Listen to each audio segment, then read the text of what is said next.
standing with us!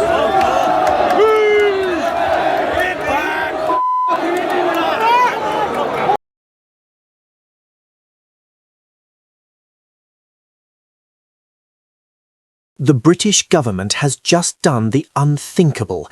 It has pushed aside 1.33 million citizens waiting for social housing and moved to prioritise illegal migrants for brand new council homes.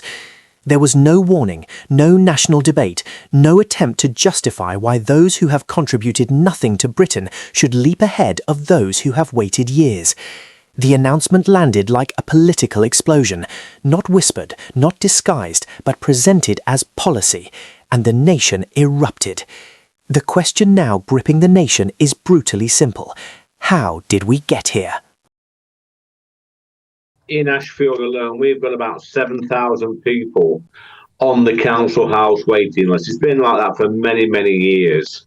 And to suggest that asylum seekers, and let's be honest, a lot of these aren't genuine asylum seekers, they're illegal migrants crossing the channel and getting loads and loads of freebies in our countries. To suggest, though, that these are going to go to the top of the queue above the residents, the born and bred Ashfield residents in my constituency, is absolutely disgusting. It began with an unassuming policy update pushed out of Whitehall. 5 local authorities had volunteered for a new pilot scheme to house asylum seekers directly in council homes. The stated aim was to reduce the reliance on hotels. But within minutes of the announcement, the political temperature shifted. In Ashfield, in Brighton, in Hackney, in Peterborough, and deep into rural Wales, councillors were blindsided. Emails, messages and calls flooded in, each one sharpened by disbelief. Reform MP Lee Anderson gave voice to what millions were already thinking when he labelled the plan disgusting. His district alone has 7,000 residents waiting for housing, many for years. Veterans, pensioners, disabled residents, young families hanging on with rising rents, all facing the prospect of being overtaken by individuals who arrived illegally by boat. And the shockwaves didn't stop there. A councillor in Powys revealed her area had nearly 4,000 people waiting on the social housing list, some for almost 3 years, yet no one had been told that newly built homes might bypass them entirely. In communities where local surgeries have shut down, where schools are closing, and where there is no general hospital, the idea of adding more demand to a collapsing system feels like lighting a match beside dry grass. The backlash was immediate and unfiltered. Keir Starmer's government, already weakened by plummeting approval ratings, watched as frustration turned into fury. Social media erupted, local forums exploded, radio phone-ins became battlegrounds of anger as callers questioned how their own government could justify such a move. People in London expressed disbelief that asylum seekers were being placed in accommodation the average resident cannot even dream of affording. Others pointed to Glasgow, already labelled Europe's asylum seeker capital, warning that this policy could turn their towns into the next hotspot. One councillor bluntly warned that people smugglers would now advertise Britain as the land where a free house awaits you. This is political TNT, landing just months before the May local elections, and every opposition strategist knows the line that will appear on leaflets: vote Labour, lose your council home. To understand the scale of the outrage, you must understand the state of the country. Britain is already gripped by a housing emergency. NHS waiting lists have ballooned, homelessness is rising sharply, and immigration remains one of the most divisive issues in the national debate. Anti-immigration protests spread across the UK through 2025, fueled by the sense that the system is not only overwhelmed, but fundamentally unfair. Despite repeated promises to restore order and take control, the government has struggled to contain small boat crossings. Costs for migrant hotels continue to escalate. Enforcement bodies are stretched to capacity. And while ministers emphasise new asylum reforms, Britons feel they are witnessing a government drifting rather than governing. This is the context in which the council housing announcement landed. Not in a moment of stability, but in a moment where every fracture is already visible. The consequences for the government could be seismic. Starmer's promise of grown-up politics now rings hollow for many voters who believe the system favours those arriving illegally over those who have contributed to the country for generations. Local councils feel abandoned, communities feel unheard, and even moderate voices warn that dispersing asylum seekers across council homes will make oversight extremely difficult. Hotels, for all their flaws, kept people in one place. Council homes scatter them across towns and estates, making monitoring nearly impossible. This is not just a housing policy, it is a security vulnerability, and it is a political liability of extraordinary scale. Britain's political calendar is unforgiving. Local elections are only months away. Every party now sees an opportunity or a threat. For the government, this is a nightmare that will follow them everywhere, every doorstep, every debate, every interview. For their opponents, it is a perfect storm. A government struggling with borders, failing on housing, and now pushing a policy that places asylum seekers ahead of citizens. The narrative almost writes itself. A government out of touch, prioritising outsiders over its own electorate, and destabilising already fragile communities. It is the kind of story that cuts across class, region, and ideology. Everyone knows someone on a housing list. Everyone feels the pressure on public services. Everyone senses the imbalance. This is why the anger will not fade, because people are not simply reacting to a policy, they are reacting to a pattern. This crisis exposes a deeper reality. Britain has been heading towards this moment for years. Housing shortages, slow asylum processing, and years of underinvestment created the perfect storm, and this policy is simply where it all erupts. The backlash isn't just about migrants getting homes, it's about communities already stripped of services now being asked to absorb even more pressure. In places that have lost hospitals, GP access, youth centres and public travel, the message feels brutally clear. Their needs remain secondary. That sense of abandonment is what turns frustration into political anger. The government argues the plan saves money compared to hotels, but that misses the point. Housing is emotional terrain, stability, fairness, belonging. When people waiting years see newcomers appear to jump the queue, no amount of fiscal logic can override the feeling of injustice. And that is the real danger. The government treated a housing crisis as a bureaucratic issue, when it is actually a cultural and political fault line. This isn't just one bad decision. It taps into a deeper belief that the system no longer works for ordinary Britons. That is why the reaction is so fierce. It's not about a pilot scheme. It's about trust and who the state chooses to stand with. The country stands in disbelief and rising anxiety. A government insists it is acting responsibly. Millions insist they have been pushed aside. And somewhere between those two positions lies the truth of a nation wrestling with fairness, identity, and trust. This story will not quietly disappear. It will define the coming months. It may define the next election. And the question echoing across the country is the one the government cannot escape. If this is what fairness looks like, what happens next?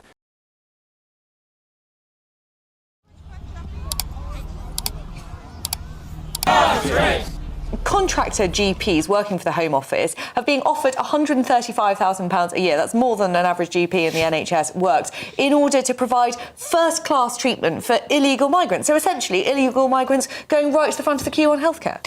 They called it an administrative detail, a contracting footnote buried in a Home Office brief.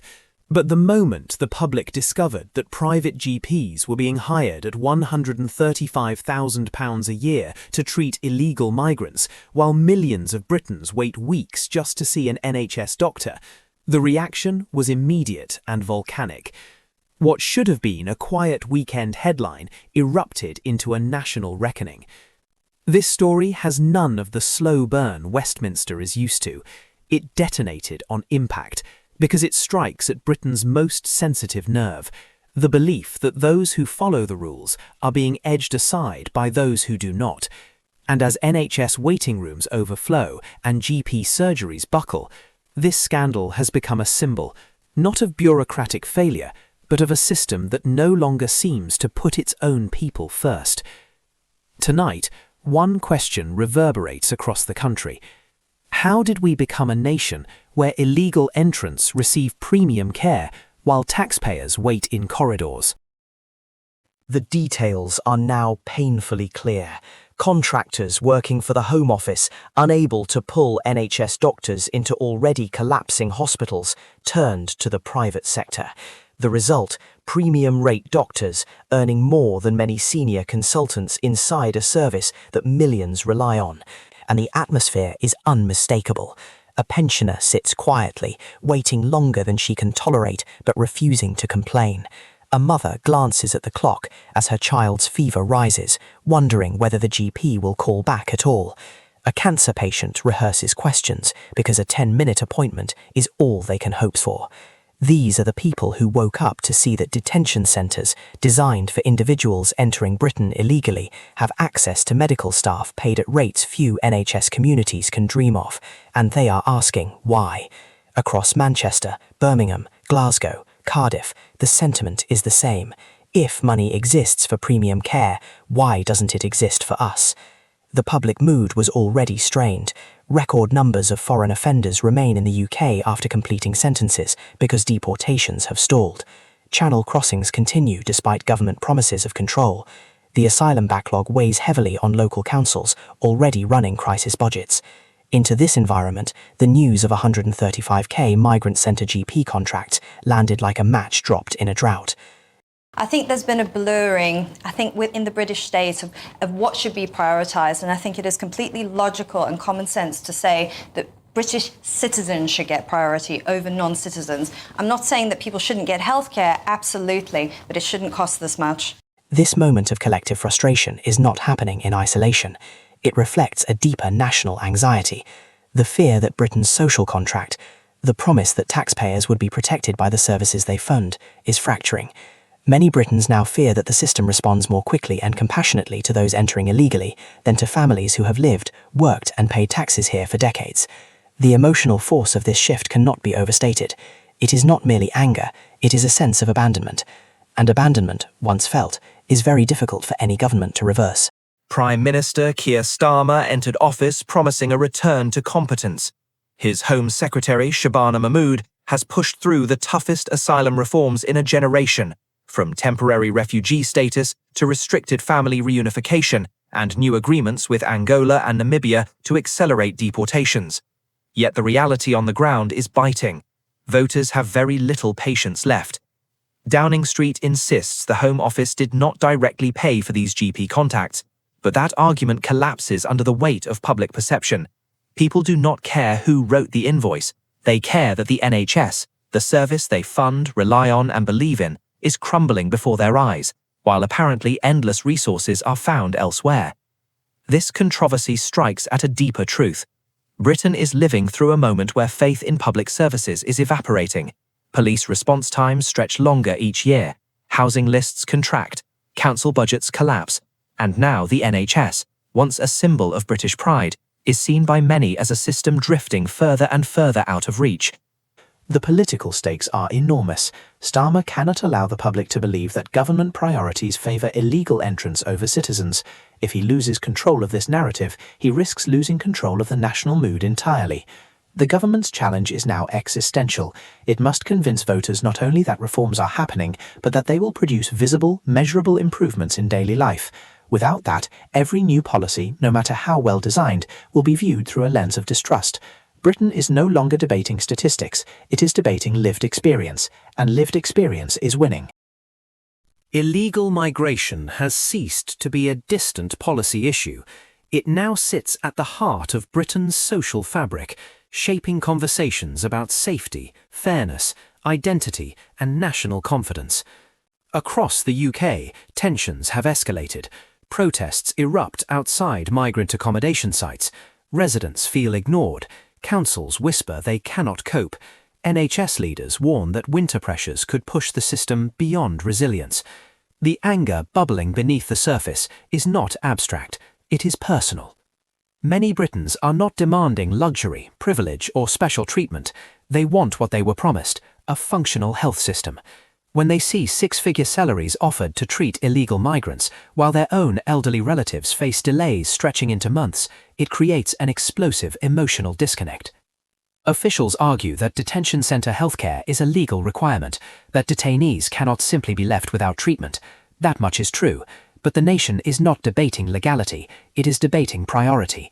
To millions, it now appears that the state moves fastest when the beneficiary is a migrant, and slowest when the beneficiary is a citizen. Whether that perception is fair or not no longer matters. It is becoming the dominant national narrative. The scandal is no longer about GP contracts. It is about a country asking whether its institutions are still capable of defending the principle that those who contribute the most should fall to the front, not the back of the queue. Britain stands at a crossroads. The NHS is overstretched, the asylum system is overwhelmed, public trust is in freefall, and the patience of ordinary citizens, the very backbone of the nation, is wearing dangerously thin. So Westminster must confront the question now echoing from every corner of the UK. If Britain cannot guarantee fair treatment for its own people, then who exactly is this system built for?